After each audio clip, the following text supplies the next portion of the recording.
भागता है 100 कोस। पल में होए पवन से पतला, ढूंढ रहूं ना पावे है कोई मन मूर्ख समझावे।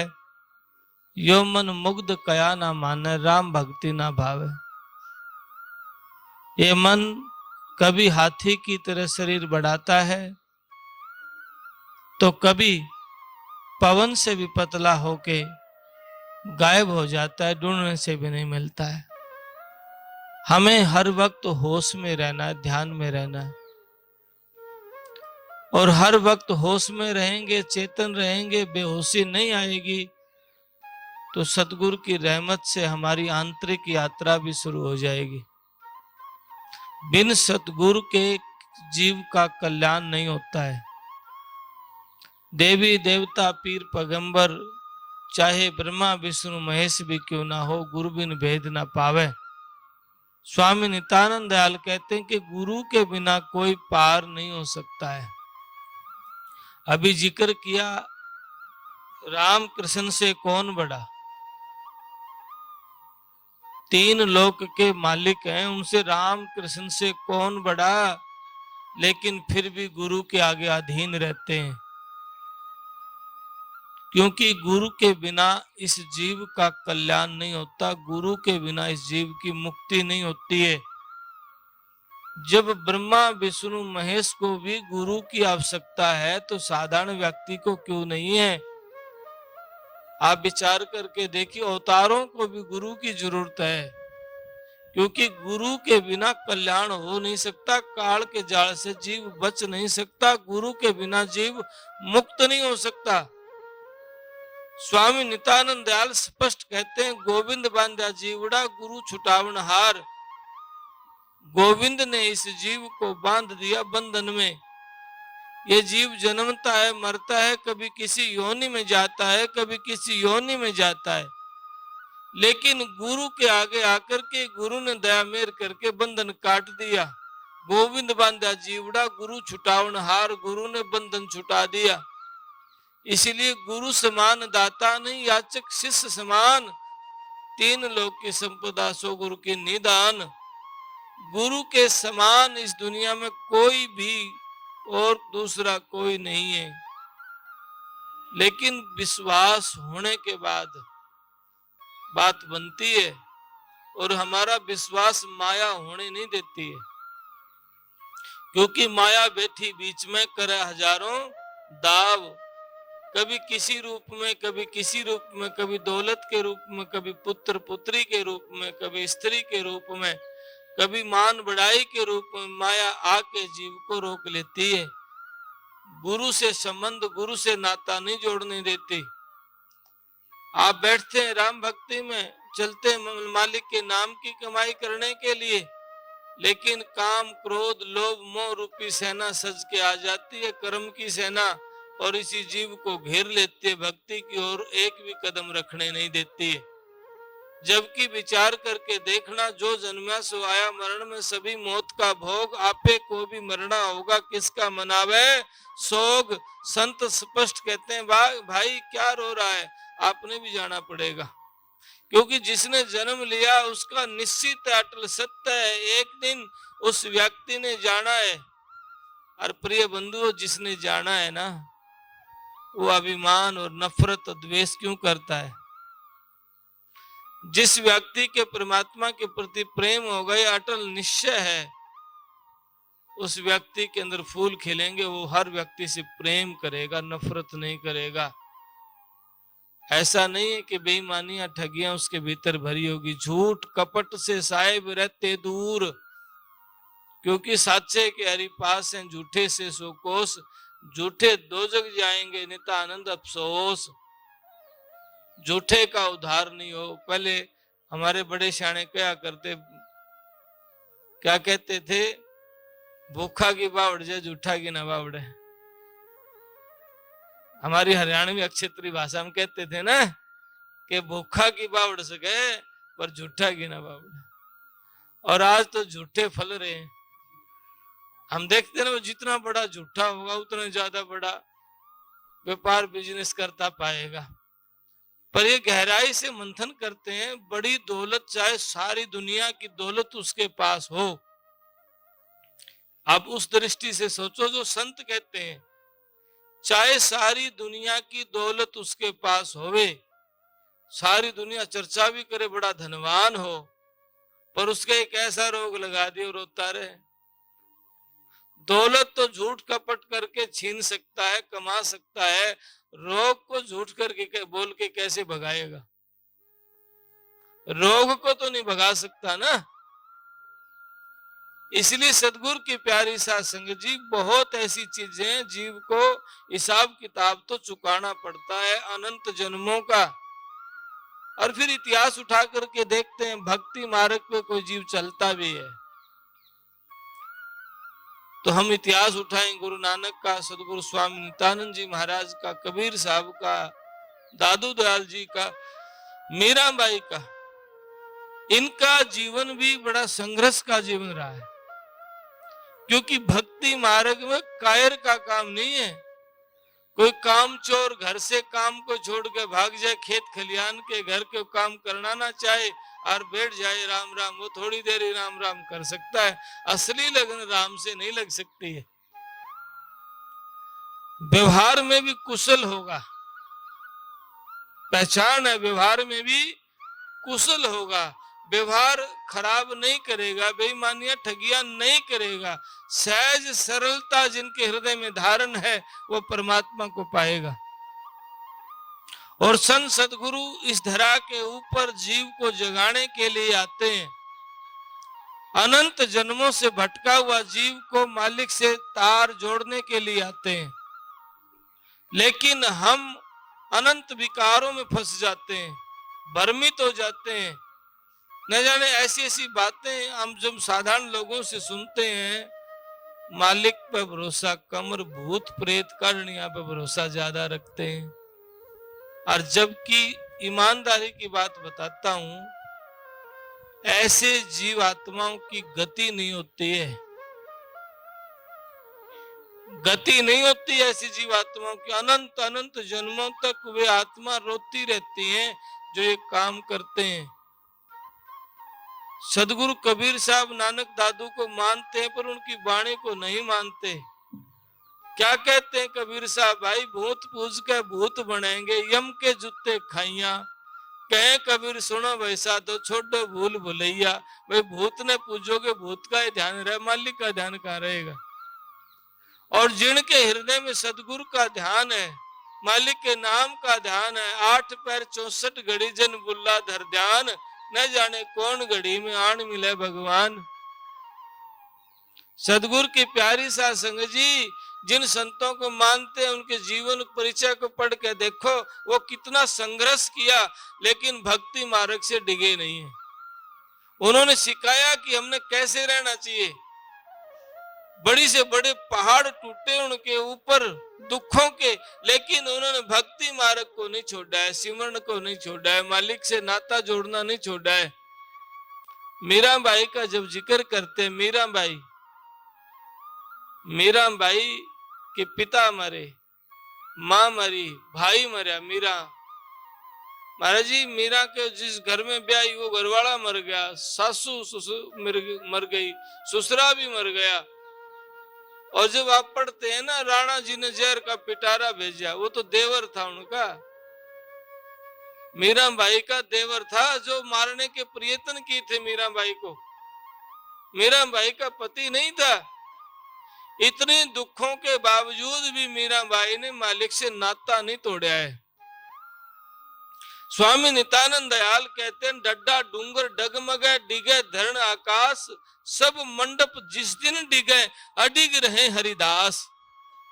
राजस्थान का शब्द है पहाड़ डिगे, डूंगर पहाड़ को कहते हैं।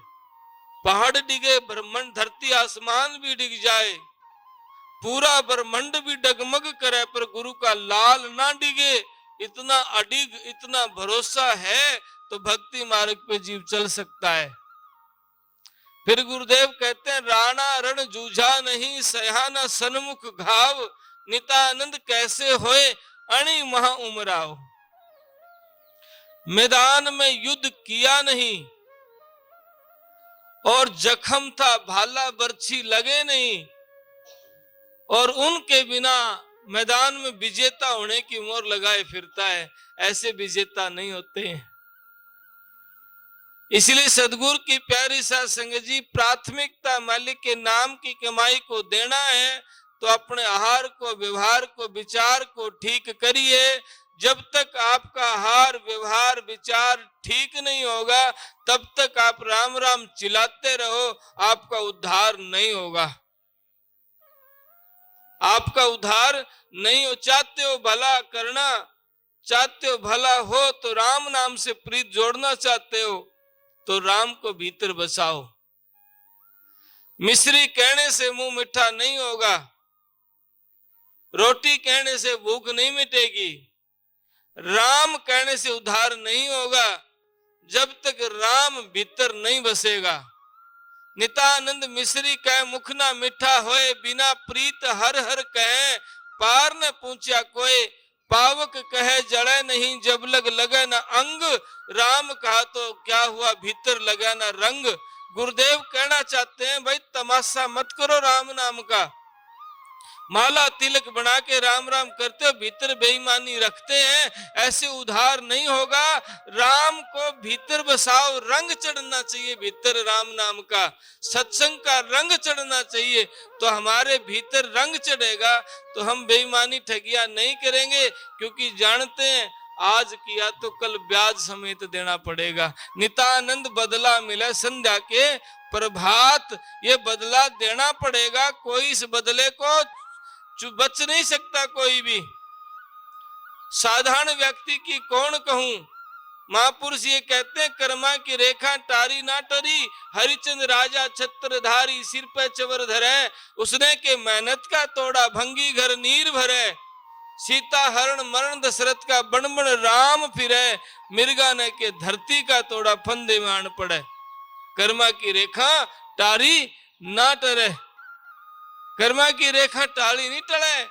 बड़े बड़े राजा महाराजाओं ने भी, अवतार श्रीखों ने भी भुगतान करना पड़ा, और इस धरती के ऊपर यदि कोई कर्म को काट सकता है तो संत कहते हैं पलटू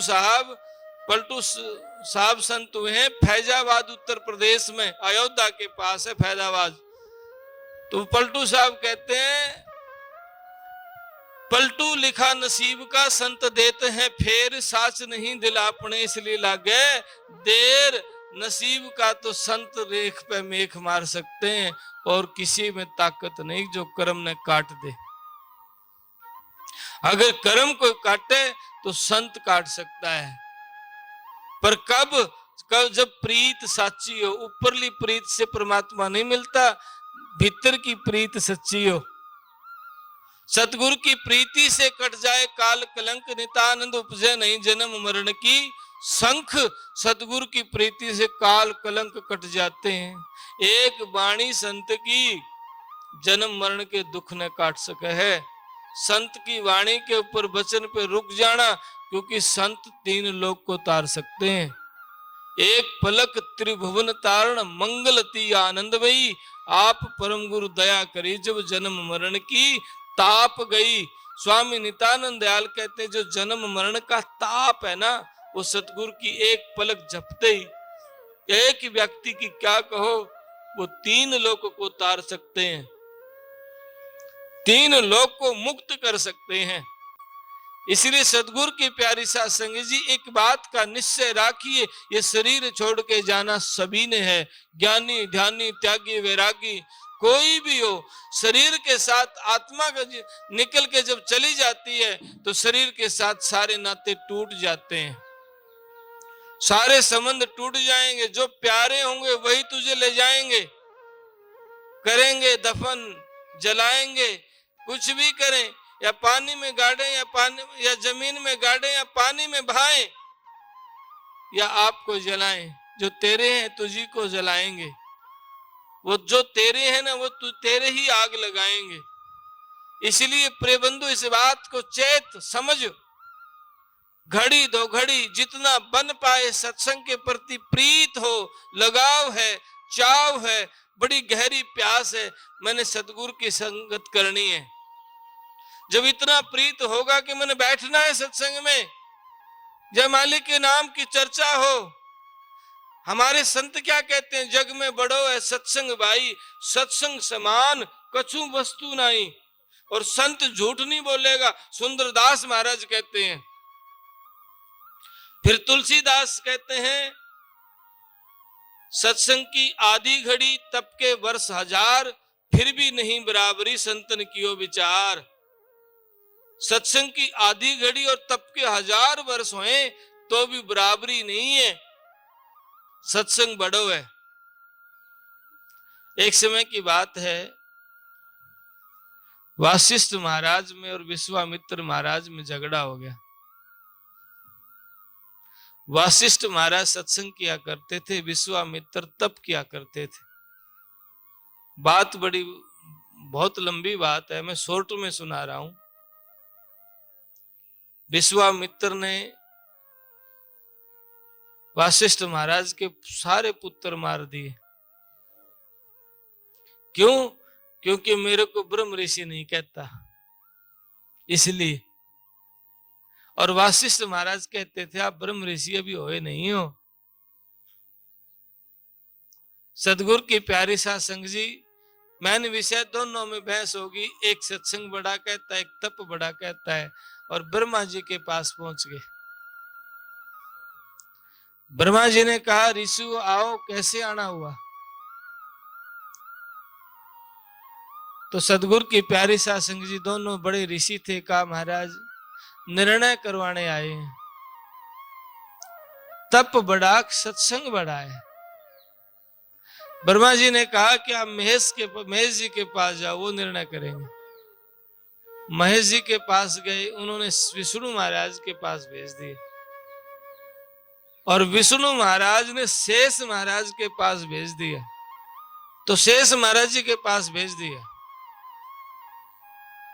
तो सदगुरु की प्यारी साध संगत जी, शेष महाराज कहने लगे, आओ ऋषियों, आपने कैसा आना हुआ? दोनों ऋषियों ने कहा, महाराज हम निर्णय करवाने आए हैं, तप बड़ा या सत्संग बड़ा है?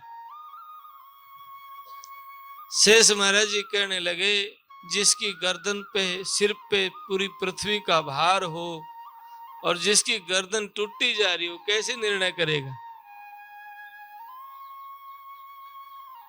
आप में कोई ऐसा हो पृथ्वी का भार को ले ले तो मैं निर्णय कर दूंगा। आपने नजर दौड़ा के देखा होगा, कोई तपस्वी व्यक्ति होगा, वो उत्तेजित होता है, क्रोध तुरंत आएगा। और जो नाम की कमाई करने वाला, राम रस पीने वाला प्यारा व्यक्ति होगा, उनके अंदर सील, समा, संतोष, सहजता आएगी। तो महर्षि विश्वामित्र कहने लगे, मैं लेता हूं पृथ्वी का भार, पृथ्वी रुक जा, मैं अपना आधा तप देता हूं। पृथ्वी नहीं रुकी। फिर कहने लगा, मैं मेरी पूरी 88,000 वर्ष का तप देता हूं, पृथ्वी रुक जा। पृथ्वी नहीं रुकी, रसातल की तरफ जा रही थी। वासिष्ठ महाराज कहने लगे, मैं आधी घड़ी का सत्संग देता हूं, पृथ्वी माता रुक जा। आधी घड़ी के सत्संग से पृथ्वी वहीं रुक गई। थोड़ी देर बाद में शेष महाराज ने अपनी पृथ्वी वापस ले ली। विश्वामित्र कहने लगे, महाराज निर्णय करो। निर्णय तो हो चुका है, निर्णय तो महाराज हो गया। क्या? 88,000 के वर्ष से के तप से पृथ्वी नहीं रुकी है, आधी घड़ी के सत्संग से पृथ्वी रुक गई है। यहां संतों ने कहा, सत्संग की आधी घड़ी तप के वर्ष 1000, फिर भी नहीं बराबरी संतन कियो विचार। ये विचार करके कहते हैं, फिर भी मुकाबला नहीं है।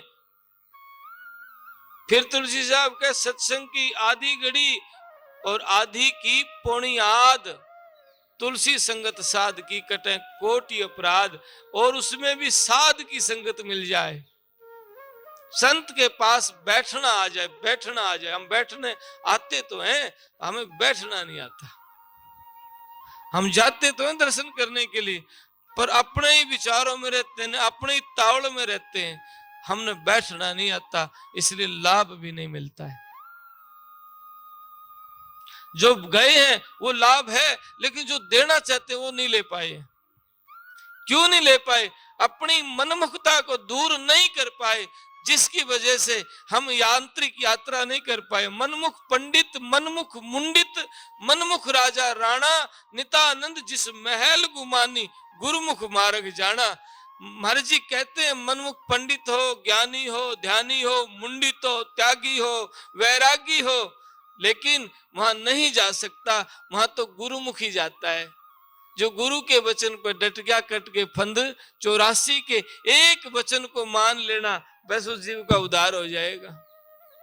कल मेरे पास एक लड़का आया, जवान लड़का, कहने लगा महाराज जी तत्व का ज्ञान कराओ, आध्यात्मिक दौलत कैसे मिले।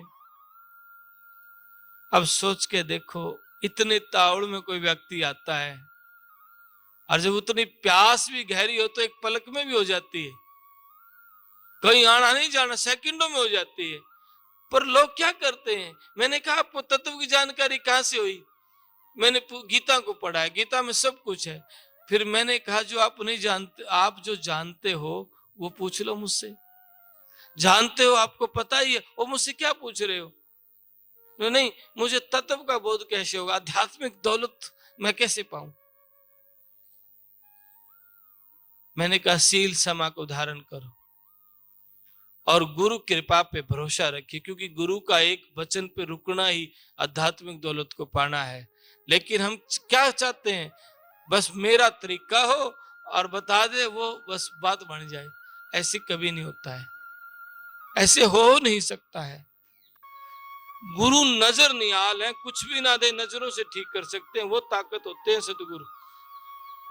सिर्फ नजर से जीव को ठीक कर दें, और यहां बैठे नहीं, 1000 कोस दूर हो तो भी जीव को लगा सकते हैं। अगर प्रीत है, जो जिस सता को महाराज जी कहते हैं देवी देव भेवना पावे, आत्म ब्रह्म ब्रीय साधो, जिस चीज को देवी देवता भेद नहीं जान सकते और उसको वो जानते हैं, उनको ये पता नहीं तेरे भीतर क्या चल रहा है और तेरे हजारों वर्षों बाद तेरे मन में क्या विचार आएगा। वो आदि अंत की जानते हैं। संत तो दया करना चाहते हैं, लेकिन हम नहीं चाहते कि उनकी दया हमारे पे बरसे। क्यों? हम अपनी मनमुखता को नहीं छोड़ते।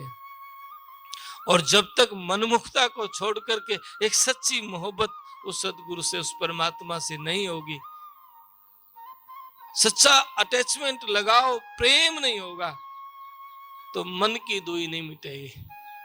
और सच्चा प्रेम का मतलब क्या होता है? उनके वचन की मान मर्यादा में रहना ही सच्चा प्रेम है। क्योंकि शरीर कोई गुरु नहीं है, इस बात को ध्यान रखना, और शरीर कोई शिष्य भी नहीं है। बहुत लोग शरीरों का प्रेम, विकारों की तरफ भी जा सकता है आपका विचार, और जो विकारों की तरफ बह जाता है वो भक्ति की तरफ नहीं जा सकता। सदगुरु की प्यारी साध संगत जी, संत क्या कहना चाहते हैं? शब्द गुरु चित चेला रे, तुम सुनियो संत सुजान, सतगुरु ने दिया हेला रे। गुरु के वचन पे डटना, शब्द पे रुकना, मर्यादा में रहना, चाहे शरीर जाए पर गुरु वचन ना जाए, वो गुरु का लाल भवसागर से तिर जाता है। पूर्ण सदगुरु का तो यही खेल होता है। सदगुरु स्वामी गुमानी राम जी महाराज से मिलने के लिए बाबा हिम्मत राम जी आए थे, और बाबा हिम्मत राम जब चले गए तो स्वामी नित्यानंद जी महाराज ने कहा ऐसे कोई लाला जी आए, ऐसे कोई संत आए थे बहुनगर से। तो उस दौरान आपस में कोई बात हो गई, तो सतगुरु स्वामी गुमानी राम जी ने कहा कि आपने अच्छा नहीं किया, उनका अपमान कर दिया, अब उनके पास आप जाओ, क्षमा मांगो। वो संत थे, गृहस्थ हैं पर पूर्ण है। तब स्वामी नित्यानंद जी महाराज गए और दरबार के आगे खड़े हो गए, 24 घंटे खड़े रहे, 8 पहर, एक पांव के तान। और बड़े विद्वान गुरुदेव स्वामी नित्यानंद दयाल उस समय के बहुत ज्यादा पढ़े लिखे, कई भाषाओं के विद्वान, और पैदा होते ही भूखमरी, गरीबी, लाचारी तो देखी नहीं थी, क्योंकि उस समय लोगों के पास रहने के लिए कच्चे घर नहीं थे। तो उस समय स्वामी जी महाराज के पास 4 हवेलियां पक्की मौजूद थी। उस टाइम, जिस टाइम महाराज जी का जन्म नारनौल में हुआ, और नाना जी रेवाड़ी के राजा थे उस टाइम। उस समय स्वामी नित्यानंद जी महाराज का जन्म हुआ तो महाराज जी के नाना जी जो थे वो रेवाड़ी के शासक थे। तो जिस राज घराने में जन्म हुआ हो, और खुद स्वामी नित्यानंद दयाल जी महाराज भरतपुर रियासत के तहसीलदार थे, और स्वामी नित्यानंद जी महाराज के पिताजी वहां के वजीर थे, जिनके हाथ में सब कुछ हो। भरतपुर रियासत के वजीर महाराज जी के नाना जी, तहसीलदार स्वामी नित्यानंद जी, महाराज जी के पिताजी वजीर, नाना जी तो रेवाड़ी के शासक थे, और पिताजी खुद तहसीलदार थे, तो किसी चीज की कमी तो नहीं थी। और फिर भी एक संत के सामने 8 पहर 1 पांव के तान भिखारी की तरह खड़े रहे, क्योंकि जानता है संत के सामने बड़ा नहीं होया जा सकता, कुछ बन के नहीं जाया जा सकता। जो बन के जाएगा वो कुछ नहीं पाएगा, उनका होके जाएगा वो दौलत पाएगा जो सोच भी नहीं सकते हैं। और बाबा हिम्मत राम ने वो दया मेहर करी, वो मेहर करी, स्वामी गुमानी राम की कृपा से परम धाम की दौलत मिल गई। इसलिए संत के पास बड़ा होके नहीं, छोटा होके, जब पांडवों ने यज्ञ रचा था, भगवान श्री कृष्ण ने कहा कि कोई पूर्ण संत इसमें जब भंडारा प्रसाद ग्रहण करेगा तो शंख बाजेगा, और जब शंख बजेगा तो आपका उद्धार, यज्ञ स्वीकार होगा, नहीं तो नहीं होगा। और उस बड़े यज्ञ की बड़ी योजनाएं बनाई गई, बड़े बड़े विद्वान, संत, ज्ञानी, ध्यानी सब आने थे, और सबकी ड्यूटी अपनी अपनी बटी। तो भगवान श्री कृष्ण ने कहा मैं संतों की पत्तल उठाने की ड्यूटी लेता हूं। आप सोचिए, उस यज्ञ में स्वयं श्री कृष्ण ने संतों की झूठी पत्तल उठाने का निर्णय लिया था, मैं ये उठाऊंगा, और सबने प्रसाद किया, शंख नहीं बाजा। तो पांडव गए भगवान श्री कृष्ण के पास, महाराज शंख नहीं बजाए। उन्होंने कहा कि फलाने संत ने प्रसाद नहीं किया, जाओ उसको लाओ। रह गया कोई, भीम गया लेने के लिए, नकुल सहदेव गए लेने के लिए, अर्जुन गया लेने के लिए, सभी 5 पांडव गए लेने के लिए, एक एक करके, दुर्योधन भी, युधिष्ठिर भी गया, लेकिन वे ऋषि नहीं आए, क्योंकि वो रथ में गए थे, सेना को लेके गए थे, वो राजा बन के गए थे। हम यज्ञ कर रहे हैं, वो कुछ देने वाले बन के गए थे, ऋषि नहीं आया। फिर द्रौपदी गई है लास्ट में, उभाने पांव, दास्ता के भाव से, और ऋषि से प्रार्थना की महाराज आप आओ प्रसाद। मैं ऋषि ने कहा जो आप यज्ञ कर रहे हैं ऐसे 100 यज्ञों का पुण्य मुझे दे दो तो मैं आ जाऊंगा, नहीं तो नहीं। सभी पांडव तो कह के आ गए थे हम तो एक ही यज्ञ कर रहे हैं, ऐसा किया ही नहीं, पहली बार कर रहे हैं। तो द्रौपदी ने क्या कहा था? द्रौपदी ने कहा था हे गुरुवर, महापुरुष कहते हैं संत मिलन को चालिए तज माया अभिमान, जो जो पग आगे धरे त्यों तो यज्ञ समान। एक एक कदम असम में यज्ञ की तरह है, मेरे 100 कदमों की पूंजी काट लो और आप मेहर करो। संत तुरंत खड़े हुए और द्रौपदी के साथ चल पड़े। उस यज्ञ में सभी मिष्ठान को मिक्स करके 3 गिलास लिया, 3 बार शंख बाजा था। इसलिए पलटू साहब कहते हैं सबसे बड़े संत दूसरा नाम है और तीजे 10 अवतार तिन्हें प्रणाम है।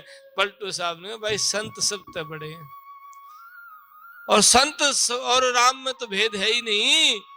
जहां राम संत जन पग धरे, जहां राम ता संत जन, जहां संत ता राम। नितानंद दिल कुंज में दोनों का मुकाम। संत साहेब के लाडले, संत साहेब के पूत, जय ना होते संत जगत में साहेब जाता ऊत। क्योंकि जब संत ना होते साहेब की पहचान कौन कराता।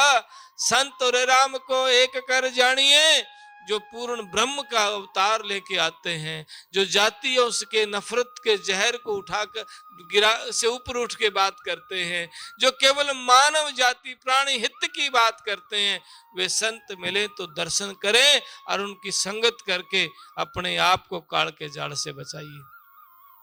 क्योंकि संत के बिना काल का जाल से कोई भी नहीं बचा सकता है। इसलिए सदगुरु की प्यारी सत्संग जी कमाल साहब कहते हैं, कबीर साहब के कमाल साहब कहते हैं, चाकी चाकी सब कहे, चाकी चाकी सब कहे, किल्ला कहे ना कोई, जो किले सरने ला गया बाल ने बांका होए। वो जो चाकी चलती है ना, और पहले पुरानी, अब तो सब कुछ इलेक्ट्रिक आ गया है। जो पुरानी चाकी थी, ये माताएं एक हाथ से घुमाती थी, एक हाथ से भर भर के मुट्ठी डालती थी। 2 पाटन के बीच में साबत बचा न कोई, 2 पाटों के बीच में कोई साबत ना बचा। और कौन बचा? जो रहे कीलड़े लाग, जो कीलड़ा के लाग गया ना वो बच गया। इस काल का जाल ते भाई कोई नहीं बचा है। अगर कोई बचा तो संत शरण में लाग कर जीव का उद्धार हुआ है। इसलिए संत की संगत करिए ताकि आत्म कल्याण हो जाए। रुचि होनी चाहिए हमारी सत्संग के प्रति, आत्मिक प्यास और लगाव होना चाहिए। नहीं भाई, सत्संग सुनना है, बैठना है, आधी घड़ी का मौका भी मिल जाए, शांत चित्त होकर जितना बन पाए ज्यादा से ज्यादा संगत करो। सदगुरु कहे पुकार के सदा करो सत्संग, स्वामी नित्यानंद दयाल पुकार के कहते हैं सदा सत्संग करो। सारे संत सत्संग पे, नाम पे जोर देते हैं, पर हमारा मन नुगरापन है ना हमारे अंदर, यो स्वीकार नहीं करता। इसलिए सतगुरु की प्यारी सत्संग जी, नित सत्संग करो। नितानंद सत्संग है भवसागर की नाव, और न मार्ग मुक्ति का कोटि करो उपाव। सत्संग के बिना चाहे करोड़ उपाय करे, इस जीव का कल्याण नहीं होगा।